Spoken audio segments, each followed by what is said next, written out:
আসসালামু আলাইকুম। হ্যানা YouTube channel থেকে আপনাদের সবাইকে স্বাগত। আশা করি আপনারা ভালোই আছেন, আমিও ভালো আছি আলহামদুলিল্লাহ।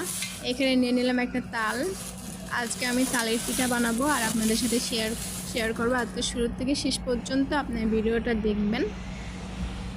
এখন তালটা আমি ভালোভাবে ছিলে নেব।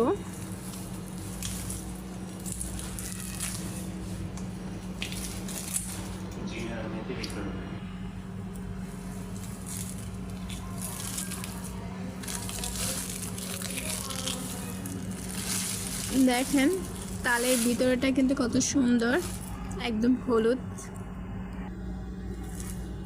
সব কয়টা আমি তিনটা বিচি হয়েছে, তিনটা বিচি আমি পানিতে ভিজে নিলাম। এখান থেকে একটা বিচি নিয়ে আমি ভালোভাবে কচলিয়ে হাত দিয়ে রস বের করে নেব।